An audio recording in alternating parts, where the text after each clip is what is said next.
Everyone, welcome back to my YouTube channel science by Diba. इस video में हम एक नया नेचुरल रिसोर्सेज पढ़ने वाले हैं जिसका नाम है एटमॉस्फेयर। क्या नाम है? जिसका नाम है एटमॉस्फेयर, या इसको हम कह सकते हैं एयर, वाइंड, ठीक है, एयर, ठीक है। प्रीवियस वीडियो में हमने बायोस्फीयर एंड नेचुरल रिसोर्सेज के टाइप्स देखे थे कि कितनी तरह के होते हैं। एग्जॉस्टिबल देखा था, इनएग्जॉस्टिबल देखा था, रिन्यूएबल देखा था एंड नॉन रिन्यूएबल देखा था, ठीक है। इस वीडियो में हम एक नया टॉपिक पढ़ेंगे जिसका नाम मैंने पहले ही मेंशन कर दिया, एटमॉस्फेयर, एयर या कि विंड, ठीक है, जो कि एक टाइप है किसका, नेचुरल रिसोर्सेज का। तो देखो, जो एटमॉस्फेयर होता है, एयर होता है, जब हमने प्रीवियस वीडियो में देखा था कि बायोस्फीयर बना होता है एटमॉस्फेयर का और अर्थ क्रस्ट का। तो हमने देखा था एटमॉस्फेयर किसका बना है, mixture of gases and water vapour. देखो, मिक्सचर ऑफ गैसेस, गैस में क्या क्या है, nitrogen, oxygen, carbon dioxide and water vapour. बहुत से बच्चे वाटर वेपर लिखना भूल जाते हैं, बट इसको ध्यान रखना। अगर हम बात करते हैं एयर की, एटमॉस्फेयर की, तो हम क्या बोलेंगे, ये मिक्सचर होता है गैसेस का, नाइट्रोजन का, oxygen, carbon dioxide and water vapours, ठीक है। देखो, डायग्राम में ही इसके कुछ कंपोजिशन है, उसको हम लोग डिस्कस कर लेते हैं। यहाँ पे क्या लिखा है, नाइट्रोजन जो है हमारे इन्वायरमेंट में 78% अवेलेबल होती है, ठीक है, एटमॉस्फेयर में। और जो ऑक्सीजन होती है 20.9 यानी 20 to 21% हम मान सकते हैं, ठीक है। और अदर गैसेस है 0.17%। आर्गन भी एक तरह की गैस होती है जो कि 0.90% है। कार्बन डाइऑक्साइड देखो 0.03%, जिसका बहुत कम अमाउंट है, ठीक है। ये एक आइडियल मैंने आपको कंपोजिशन बताया है कि ऐसा एटमॉस्फेयर में होना चाहिए, बट ह्यूमन एक्टिविटीज की वजह से हम लोग कह सकते हैं जो कार्बन डाइऑक्साइड है हम ह्यूमन एक्टिविटीज के कारण बढ़ाते जा रहे हैं। और होना कितना चाहिए था, 0.03% होना चाहिए था, ठीक है। लेकिन ये अब बढ़ चुका है, इंक्रीज हो चुका है, जिससे क्या हो गया है, एयर पॉल्यूशन हो गया है, ठीक है, एयर पॉल्यूटेड होता जा रहा है। तो इतनी बात क्लियर हो गई। ये जो मैंने ओवरऑल आपको बताया है that is ideal structure, ideal composition, ठीक है। बट अब ये आइडियल बचा नहीं है, ये ऊपर नीचे हो गया, जिसमें कार्बन डाइऑक्साइड मेजर रोल है, जो कि ज़्यादा बढ़ चुकी है, किसके कारण, ह्यूमन एक्टिविटीज के कारण, ठीक है। देखो, सेकेंड पॉइंट है, oxygen is required by all living organism for respiration and combustion, ठीक। जब हम बात करते हैं रेस्पिरेशन की, ठीक है, जब हम बात करते हैं रिस्पिरेशन की, तो रिस्पिरेशन में क्या होता है, ऑक्सीजन को इनहेल किया जाता है। इनहेल मतलब लिया जाता है, अंदर लिया जाता है, सांस लेते हैं जब। तो ऑक्सीजन को जब इनहेल किया जाता है तो कार्बन डाइऑक्साइड को क्या किया जाएगा, उसको एक्सहेल किया जाता है। अब ये तो समझ में आ गया, ऑक्सीजन हमारे एटमॉस्फेयर में प्रेजेंट है, तो हमने एटमॉस्फेयर से ऑक्सीजन को इनहेल कर लिया। अब जो ये कार्बन डाइऑक्साइड है ये हमें एक्सहेल की है, वो कहाँ से आई है, हमारी बॉडी में चलती रहती है क्या, मेटाबॉलिक एक्टिविटीज, मेटाबॉलिक प्रोसेसेस। जैसा कि हमने प्रीवियस वीडियो में, प्रीवियस चैप्टर में डिस्कस किया था, बहुत सारी प्रोसेसेस चलती रहती हैं, जैसे कि आपका डाइजेशन हो गया, आपका रिस्पिरेशन हो गया। इस तरह के मेटाबॉलिक एक्टिविटीज के कारण हमारे सेल जो हैं वो बेसिकली वेस्ट प्रोड्यूस करते हैं, ओके। जैसे कि फैक्ट्री में अलग अलग तरह की चीजें बनती है, कुछ प्रोडक्ट बनते हैं, कुछ वेस्ट बनते हैं, यानी कि जो वेस्ट बना है उन्हें हम डिस्कार्ड कर देते हैं, उसे फैक्ट्री से बाहर निकाल देते हैं, वेस्ट को तो नहीं रखेंगे। उसी तरह से हम लिविंग ऑर्गेनिज्म की बॉडी भी एक फैक्ट्री की तरह होती जा रही है, फैक्ट्री की तरह ही काम कर रही है, मतलब जहां पर हमारे जो सेल्स है वो कंटिन्यूअसली मेटाबॉलिक प्रोसेसेस को करते रहते हैं, जिसमें कार्बोहाइड्रेट बनाएगा, प्रोटीन बनाएगा, तोड़ेगा, चीज़ें बनती हैं, टूटती हैं हमारे सेल के अंदर। तो इन प्रोसेसेस के कारण होता क्या है, जो कार्बन डाइऑक्साइड प्रोड्यूस होगी, अब ये कार्बन डाइऑक्साइड जो कि हमारी बॉडी के लिए अच्छी नहीं है, कार्बन डाइऑक्साइड किसकी बॉडी के लिए अच्छी होगी, अच्छी तो नहीं है। तो क्या होता है, ऑब्वियस सी बात है, जो चीज़ अच्छी नहीं होगी उनको हम क्या कर देंगे, बाहर कर देंगे। चाहे वो फैक्ट्री की बात करें, फैक्ट्री से क्या बाहर निकाल रहे थे, वेस्ट प्रोडक्ट निकाल रहे थे, तो हम उसको डिस्कार्ड कर दे रहे थे। उसी तरह हमारी बॉडी में जो मेटाबॉलिक प्रोसेसेस के थ्रू जो काम हो रहा था, जो कार्बन डाइऑक्साइड बनी थी, उसको भी हम कर देंगे बाहर, यानी डिस्कार्ड कर देंगे। कैसे करेंगे, एक्सहेल करके, ठीक है, एक्सहेल करके हम लोग बाहर कर देंगे। तो एटमॉस्फेयर से, एयर से हमने ऑक्सीजन ले ली थी, और एटमॉस्फेयर में हमारे एयर प्रेजेंट थी, हमने एयर ले ली थी, क्योंकि जब हम मेटाबॉलिक प्रोसेसेस की बात करते हैं सेल की, तो उसमें ऑक्सीजन भी रिक्वायर्ड होती है। बिना ऑक्सीजन के सेल जो है वो काम नहीं कर पाएगा। तो ऑक्सीजन हमने ले ली, हमने एयर से अंदर ले ली, इनहेल कर ली, और जो वेस्ट प्रोड्यूस हुआ है जैसे कार्बन डाइऑक्साइड, उसको हमने एक्सहेल कर दिया, बॉडी से निकाल दिया बाहर। तो ऑक्सीजन बहुत ज़्यादा रिक्वायर्ड होती है लिविंग ऑर्गेनिज्म की रिस्पिरेशन के लिए, और ये कंबक्शन रिस्पिरेशन के लिए, ठीक है। अब और ये कंबंशन, देखो यहाँ पे कंबंशन लिखा हुआ है, तो ये कंबंशन होता क्या है, देखो किसी भी चीज़ की बर्निंग जब होती है किसकी प्रेजेंस में, ऑक्सीजन की प्रेजेंस में, ठीक है। जब किसी भी चीज़ की बर्निंग हो रही है ऑक्सीजन की प्रेजेंस में, तो उसको हम लोग कंबंशन बोलते हैं। देखो इसका एग्जाम्पल ले लेते हैं। सपोज हमने एक कंटेनर लिया, ठीक है, ये हमारे पास कंटेनर है। कंटेनर में हमने क्या करा, एक कैंडल ली,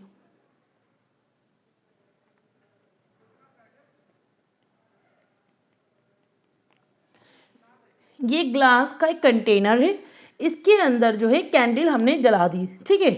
अब क्या होगा, अभी तो ये एयर के कांटेक्ट में है तो आराम से जल रही है। स्पेसिफिकली अगर हम ये बोले जो ऑक्सीजन का कांटेक्ट है उससे उसका इसका कनेक्शन टूट जाए, वो कैसे टूटेगा, सपोज हमने इस पे एक लिड ढक दी, ढक्कन, ठीक है। जैसे ही हमने ढक्कन ढका तो ये क्या होगा,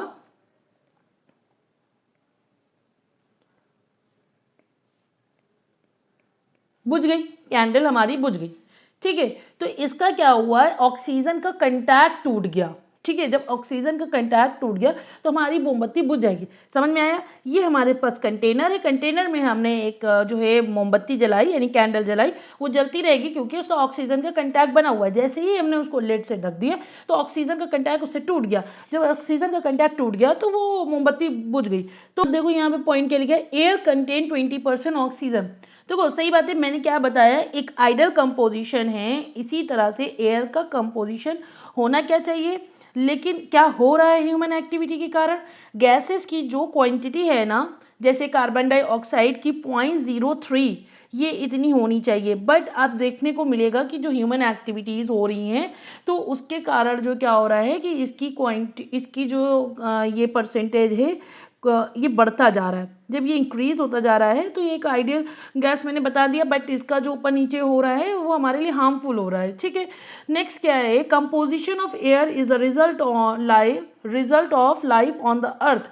जब इस जो ये कंपोजिशन जितने लिखे हुए हैं आपके कंपोजिशन ऑफ, ये एक आइडियल कंपोजिशन है किसके रिजल्ट के लिए, जो लाइफ सरवाइव कर रही है अर्थ पे उसके लिए। लेकिन अगर हम बात करेंगे वीनस एंड मार्स की तो वहां पे क्या होगा, कार्बन डाइऑक्साइड वो मेजर कंपोनेंट होगा एटमॉस्फेयर का, ठीक है। अगर हम अर्थ की बात करें, जो आइडियल कंपोजिशन है ना एयर का वो चेंज हो रहा है, इसी आइडियल कंपोजिशन के कारण अर्थ पे लाइफ प्रेजेंट थी, ये मैंने बता दिया। अब नेक्स्ट क्या होगा आपका, नेक्स्ट पॉइंट देखते हैं।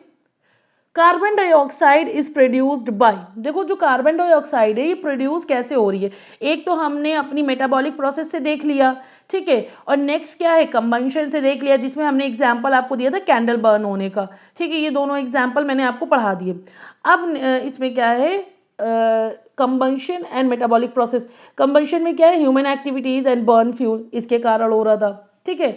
तो नेक्स्ट देखो यहाँ पर क्या लिखा है, फोटोसिंथेसिस। देखो प्रीवियस पॉइंट में हमने पढ़ा था जो कार्बन डाइऑक्साइड था वो प्रोड्यूस कहाँ से हो रहा था, कंबंशन से, कंबंशन मेथड से, ठीक है, प्रोसेस से, ठीक है। लेकिन अब क्या है, इस कार्बन डाइऑक्साइड एंड ऑक्सीजन को बैलेंस करना है, ये कार्बन डाइऑक्साइड को एंड ऑक्सीजन को दोनों को बैलेंस करना है। तो एटमॉस्फेयर में बहुत ज़रूरी है, नहीं तो फिर लाइफ सस्टेन करने में बहुत ज़्यादा डिफिकल्टी आएगी। अगर हमारे पास कार्बन डाइऑक्साइड बहुत ज़्यादा हो गया और ऑक्सीजन कम हो गया तो हमारी लाइफ जो सस्टेन कर रहे हैं वो कैसे हो पाएगी पॉसिबल, उसमें बहुत डिफिकल्टीज आ जाएगी। हम ब्रीथ कैसे कर पाएंगे, आई मीन रिस्पिरेशन कैसे कर पाएंगे जब ऑक्सीजन की कमी होती जाएगी। तो इन्हें कैसे रेगुलेट किया जाता है, कार्बन डाइऑक्साइड एंड ऑक्सीजन को बैलेंस कैसे किया जाता है, तो हमने इसमें बोला फोटोसिंथेसिस, फोटोसिंथेसिस के थ्रू। देखो फोटोसिंथेसिस क्यों हो रही है, जो हम कार्बन डाइऑक्साइड प्रोड्यूस कर रहे हैं किसके थ्रू, कंबंशन के थ्रू या मेटाबॉलिक प्रोसेस के थ्रू, तो उससे जो जब उससे जो ये कार्बन डाइऑक्साइड जो प्रोड्यूस हो रही है तो उनको प्लांट क्या बोलते हैं, कोई दिक्कत नहीं है, एक काम करो तुम लोग ये करते रहो, कंबशन भी करो, मेटाबॉलिक प्रोसेस भी करो। अब तुम लोग क्या करना कि ये जो कार्बन डाइऑक्साइड है ये मुझे दे दो। तो प्लांट ये था,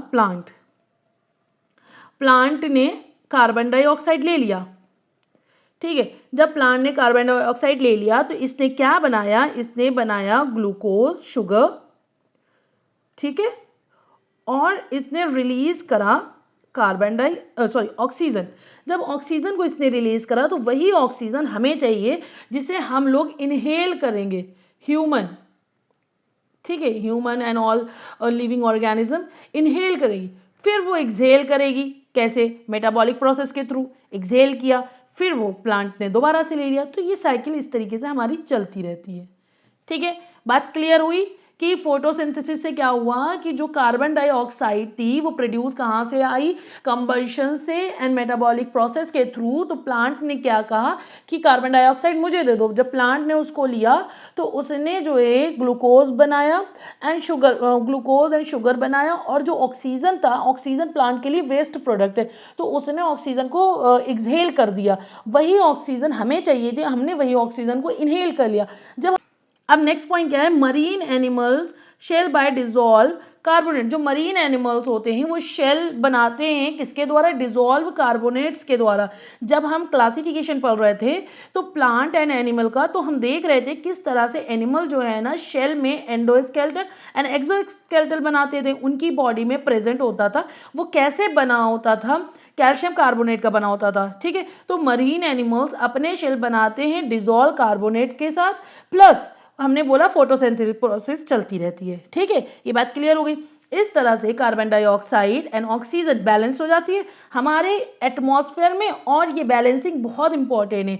ये हमने पहले भी पढ़ा था एटमॉस्फेयर की, जब हमने बात करी थी एटमॉस्फेयर या एयर अर्थ को एक ब्लैंकेट की तरह कवर रखता था। नेक्स्ट स्लाइड में हम लोग देखेंगे role of atmosphere in climates control. देखो पहला पॉइंट क्या है, air cover the earth like a blanket.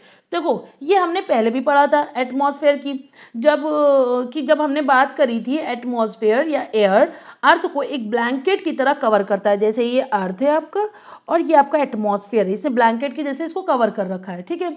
तो next, air is a bad conductor of heat. Air एक बैड कंडक्टर होता है हीट का, ठीक है। एयर हीट को कंडक्ट नहीं कर पाता, ये बहुत इंपॉर्टेंट पॉइंट है, इसको आप स्टार मार्क कर लो, हम लोग आगे इसको डिस्कस करेंगे, ठीक है। अब देखो ये लिखा है डे टाइम में और नाइट टाइम में एयर हीट टेम्परेचर को कंट्रोल करती है। कौन कंट्रोल कर रही, टेम्परेचर को एयर, इस टेम्परेचर को मेंटेन करने वाली है एयर, ठीक है, या बैलेंस करती है। क्या बोला मैंने, जब दिन होता है तो टेम्परेचर ज्यादा होता है, राइट। गर्मी के दिनों में देखो दिन में कितना ज्यादा टेम्परेचर, कितनी गर्मी लगती है, और जैसे ही नाइट होने लगती है टेम्परेचर अपने आप कम होने लगता है। ऐसा क्यों होता है, इस टेम्परेचर को कंट्रोल करने में एयर हेल्प करती है। Day time and night time का टेम्परेचर कौन कंट्रोल करेगा, एयर कंट्रोल करेगा, ठीक है। Day time and night time का टेम्परेचर कौन कंट्रोल करेगा, एयर करेगा, ठीक है। ये इसकी एक जो ये प्रॉपर्टी भी है, जो air is bad conductor of heat, ये एक तरह की इसकी प्रॉपर्टी है। ये बात क्लियर हो गई। हमने बोला कि अर्थ का एक एवरेज टेम्परेचर है, ठीक है। जैसे ये हमारे पास बना हुआ है मून, ये हमारा है सन, ये हमारा अर्थ, ठीक है, दिख रहा है, मैंने इसलिए लिखा हुआ नहीं है। अब डे टाइम का हम बात करें तो डे टाइम पे अर्थ का टेम्परेचर जो होता है वो 40 डिग्री सेल्सियस होता है, और अगर नाइट टाइम का मैक्सिमम टेम्परेचर माने तो 0 डिग्री सेल्सियस होता है। ये एक एवरेज हम बात कर रहे हैं, ठीक है। तो हम क्योंकि अर्थ के अलग अलग रीजन पर अलग अलग टेम्परेचर देखने को मिलते हैं, इसलिए ये हमने इसका एवरेज लिया। वहीं हम अगर बात करेंगे मून की, ठीक है, अगर हम ये बात करेंगे मून की, ठीक है, तो मून का जो टेम्परेचर होता है डे टाइम पर 110 डिग्री सेल्सियस होता है, ये होता है डे टाइम पर। और अगर हम नाइट टाइम पे बात करेंगे तो ये टेम्परेचर बहुत ज़्यादा हो जाता है, लाइक -190 डिग्री सेल्सियस। ये बात क्लियर हो गई। हमने क्या बताया, अर्थ का temperature 40 degree maximum in day time and night time पे 0 डिग्री सेल्सियस मैक्सिमम। बट अगर मून को देखो 110 डिग्री सेल्सियस दिन में और रात है -190 डिग्री सेल्सियस, ठीक है। तो अभी हम यहाँ पे देखो देख रहे हैं दोनों में डिस्टेंस बराबर है मून सन से। अगर मून का डिस्टेंस देखो सेम है, अर्थ का डिस्टेंस सेम है, फिर ऐसा क्यों हो रहा है? अर्थ रिवॉल्व करती है जैसा कि सन अभी जिस डायरेक्शन में है अभी अर्थ रिवॉल्व कर रही है, ठीक है। क्या हुआ, अर्थ अपने एक्सिस के अबाउट भी रिवॉल्व करती है। तो क्या हुआ, जिस पोर्शन पर सनलाइट पड़ रही है, जैसे इस पोर्शन पे सनलाइट पड़ रही है, ठीक है, तो यहां पर क्या होगा, यहाँ पे क्या होगा, डे हो जाएगा। जिस पोर्शन पे सनलाइट पड़ रही है वहां पे डे हो गया। और जैसे ही अर्थ रिवॉल्व करती है वो चली जाती है पीछे। अब ये रिवॉल्व करते करते ही चली गई पीछे। जब ये पीछे चली जाती है तो हम बोलते हैं नाइट। तो जो पार्ट अर्थ का सन के सामने है वो होगा दिन, ये होगा आपका दिन। और जो पार्ट अर्थ के पीछे है वो होगी हमारी नाइट, ठीक है। ये बात हो गई, यानी सन के अपोजिट है वहां हो जाती है रात। दिन का टेम्परेचर मैक्सिमम 40 डिग्री सेल्सियस है और नाइट का टेम्परेचर मैक्सिमम 0 डिग्री सेल्सियस है। सेम कंडीशन मून के साथ भी है, देखो सेम डिस्टेंस पे है। तो फिर इसका टेम्परेचर इतना हाई क्यों, ये सोचने वाली बात है। तो मैंने क्या बताया था, एयर एक बैड कंडक्टर होता है हीट का। और एयर का मतलब क्या, एटमॉस्फेयर। तो हमारे सन के अराउंड एटमॉस्फेयर होता है, तो वो बैड कंडक्टर है। तो जैसे ये मैंने बनाया सन, ठीक है, ये अर्थ है, ठीक है। अर्थ से रेजेस आई, ये हमारा एटमॉस्फेयर, ठीक है। जिस ये हमारा एटमॉस्फेयर एक ब्लैंकेट की तरह काम कर रहा है, ठीक है। तो क्या होगा, जब सन से रेजेस आई और वो अर्थ पे पड़ी, तो जिस पार्ट पर रेजेस पड़ेंगी तो वहां पर क्या हो जाएगा, डे हो जाएगा। जैसे ये डे और ये वाला नाइट, इस पर नहीं पड़ी। तो अर्थ को एक एटमॉस्फेयर एक ब्लैंकेट की तरह कवर करके रखता है। इस अर्थ को इस अर्थ को इस अर्थ को ये देखो एटमॉस्फेयर है, एक ब्लैंकेट की जैसे कवर करके रखता है। ये बात क्लियर हो गई। डे टाइम पर अर्थ पर सन रेज टच हुई। अब क्या होगा, जब नाइट होगी तो नाइट के टाइम पर ये रेजेस बाहर निकलना चाहेंगी, लेकिन ऐसा नहीं हो पाएगा। जब डे टाइम पर इसकी सन रेज इस पे पड़ी, ठीक है, तो अर्थ पे पड़ी, ठीक है, अर्थ पे पड़ी तो ये गर्म हो गया। अब नाइट टाइम पे जो रेज इसके अंदर आ गई हैं अब वो बाहर निकलना चाहेंगी, पर वो एटमॉस्फेयर की वजह से वो अंदर ही रह जाएंगी, वो बाहर नहीं जा पाएंगी। जब वो बाहर नहीं जा पाएंगी तो वो लॉक हो गई अंदर। क्या लॉक हो गई, उसका टेम्परेचर लॉक हो गया। तो इस वजह से आपने देखा होगा मून पर जितनी तेजी से टेम्परेचर हाई होता है उतनी तेजी से माइनस में मतलब ठंडा हो जाता है, वो -190 डिग्री सेल्सियस के करीब पहुंच जाता है। पर आपके सन में ऐसा नहीं होता, इसमें मैक्सिमम 0 डिग्री सेल्सियस ही तक पहुंच पाता है, बिकॉज ऑफ इसमें जो एटमॉस्फेरिक की ब्लैंकेट बनी हुई है इस वजह से। और ये भी बताया जा रहा है जो एटमॉस्फेयर है वो बैड कंडक्टर होता है किसका, हीट का। तो वो क्या करेगा, इन रेस को वापस नहीं जाने देगा, जिसकी वजह से अर्थ पर एक कांस्टेंट टेम्परेचर बना रहेगा। और मून के पास देखो कोई भी एटमॉस्फेयर नहीं होता, यानी कोई भी उसके पास एटमॉस्फेरिक ब्लैंकेट नहीं होगा, जिसकी वजह से उसको प्रोटेक्शन नहीं मिलेगा और वो जितनी तेजी से गर्म होता है उतनी तेजी से ही ठंडा भी हो जाता है। इतनी बात क्लियर हो गई। आई होप सो आपको ये जो मैंने टॉपिक कवर कराया है आपको ये समझ में आ गया होगा अच्छे से। अगर आप मेरे चैनल पे नए हैं तो प्लीज़ इसे लाइक, सब्सक्राइब, शेयर, कमेंट करना मत भूलिएगा। And one more thing, bell icon को हिट करना बिल्कुल मत भूलना, ताकि जब भी मैं कोई इन्फॉर्मेटिव वीडियो डालूँ तो आप तक टाइमली नोटिफिकेशन आ सके। Thank you so much and keep support me.